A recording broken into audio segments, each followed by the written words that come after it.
Ladies and gentlemen, good evening. I'd like to thank Tel Aviv University, the staff of the Blavatnik Interdisciplinary Cyber Research Center, and all the organizers and partners for making this critically important evening possible. This is my first speech at a tech conference, and my initial impression is that I'm extraordinarily overdressed. I saw on my way here from Jerusalem that Naftali Bennett addressed this conference yesterday in a t-shirt and jeans. I wish I'd gotten the memo. I'd also like to say a word about the rare privilege of being one of only 2 male speakers at an otherwise all-female event.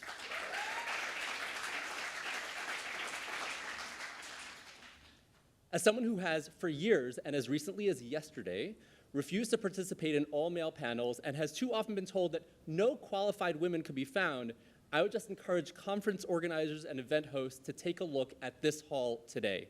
Kol hakavod.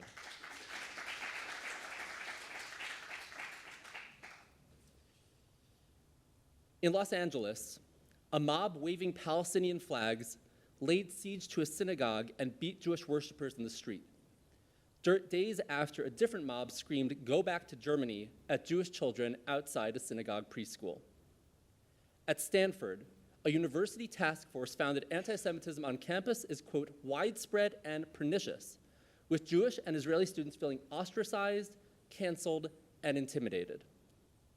In Brooklyn, a Jewish family was assaulted at their twin son's 5th grade graduation by another family shouting, "Free Palestine" and "Death to Israel." At Columbia, 3 deans were placed on leave after they were revealed to have mocked Jewish students and Hillel staff during a panel on anti-Semitism on campus. In Westchester, a progressive congressman who lost his primary race to a moderate challenger invoked anti-Semitic tropes in his concession speech, insinuating that a dark Jewish conspiracy had brought about his defeat. In Paris, French President Emmanuel Macron decried the scourge of anti-Semitism after a 12-year-old Jewish girl was raped and threatened with murder by 3 underage boys, including an ex-boyfriend enraged that she had concealed her Jewishness from him. In Amsterdam, the words "No Zionists Allowed" were spray-painted on the sidewalk outside a home that had belonged to a Jewish family deported during the Holocaust.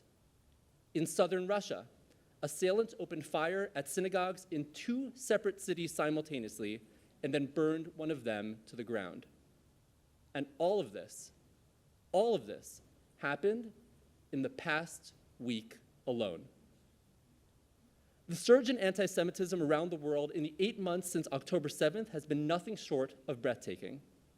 That the worst massacre of Jews since the Holocaust should have precipitated not an unparalleled outpouring of sympathy and support, but rather an unprecedented wave of Jew hatred has left us all reeling. In fact, it's come so fast and so furious that it's often been difficult to know where to look. Each day, it seems, another synagogue is defaced, another Israeli restaurant vandalized, another Jewish student made to feel unwelcome, another Jewish voter rendered politically homeless. And nowhere is anti-Semitism more prevalent than it is online. To be openly Jewish on social media platforms today is to expose oneself to unrelenting hate and abuse. Hashtags like "Hitler was right" and "Death to Jews" have proliferated. Horrific anti-Semitic imagery is seemingly everywhere. And even the most innocuous posts by Jewish users are often followed by cascades of blood libels, conspiracy theories, and death threats. It may be tempting to dismiss online anti-Semitism as unpleasant, but ultimately harmless, hate restricted to the virtual realm. But we know that that isn't true. Hate groups use social media platforms to organize, recruit, fundraise, and incite, to poison the discourse, spread disinformation, and put Jews on the defensive. And online hate has direct, real-world consequences. As one study found just last year, increases in anti-Semitic speech, and particularly anti-Zionist speech online, can actually help predict real-world anti-Semitic activity, including both far-right threats and violence and far-left anti-Semitic incidents both on and off campus. And time and again, the perpetrators of anti-Semitic violence, from the Tree of Life synagogue shooter to the organizers of pro-Hamas mobs to the terrorists themselves, have been found to have engaged in virulent anti-Semitic activity online. Hate that starts online very rarely stays there. The maelstrom of the past 8 months has left many Jews feeling intimidated and alone. It is often felt as though the entire world is against us, the hate coming from so many directions at once, including from those we had thought were our friends and our allies. It would be all too easy to lose hope. And yet, out of the chaos has emerged a moment of crystal clarity.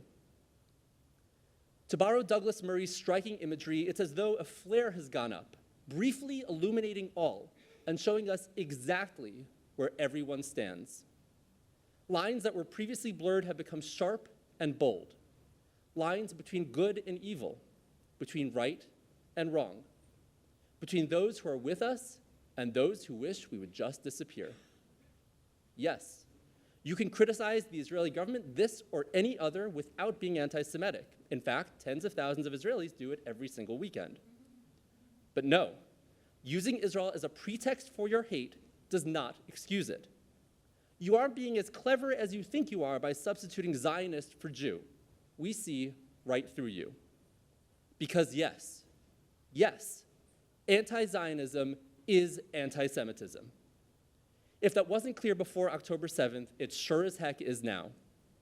On a theoretical level, it's simply discriminatory to seek to deny the Jewish people a right afforded all other nations, the right of self-determination. That, in itself, is anti-Semitic. But on a practical level, anti-Zionism is even more sinister.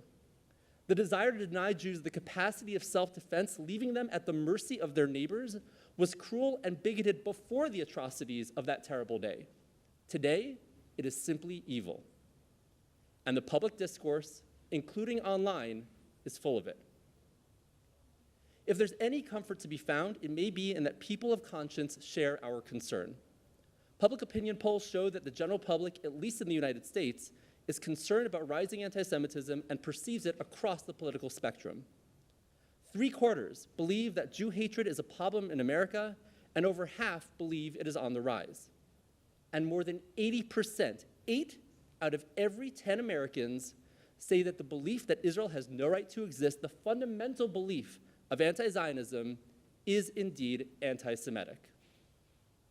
But although well-meaning people may abhor anti-Semitism and may believe it needs to be fought, they're often drowned out by the tidal wave of hate. And while many of those espousing anti-Semitic views online are bots, fictitious beings created with the express purpose of spreading bigotry, all too many are real. And we Jews are simply outnumbered. But what we lack in numbers, we make up for in wit, what used to be called the Yiddish cup. As a technological superpower, Israel is well positioned to tackle the challenge of combating online anti-Semitism head-on. Israelis power some of the world's leading tech companies, and Israeli innovations are everywhere you look. To paraphrase the Book of Esther, what have we developed these capabilities for, if not for this? This evening, we'll hear from several experts harnessing the power of technology to combat anti-Semitism both online and off. We'll learn about efforts to combat online Holocaust denial via AI, to cut off hate groups' funding sources, to mitigate the role played by malicious state actors, and to ensure social media companies are enforcing their own hate speech policies. I've heard about all of it and have fully understood very little of it, but I've been inspired and encouraged by the innovative thinking evident in these remarkable initiatives, and I know you all will be as well. This is a battle that we can only win together. It will take a concerted effort by governments, corporations, nonprofits, communities, and individuals to push back against the purveyors of hate. We all have a role to play. And we should be honest. We may never eradicate anti-Semitism altogether. Hatred of Jews has existed for as long as the Jews have, and it may well endure into the future. But if our efforts enable one Jewish child,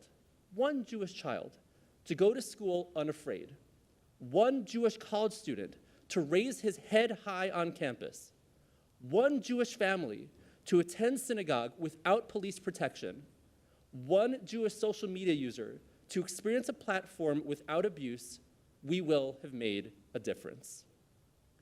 Lo alecha hamlacha ligmor, velo ata ben chorin libatel mimena.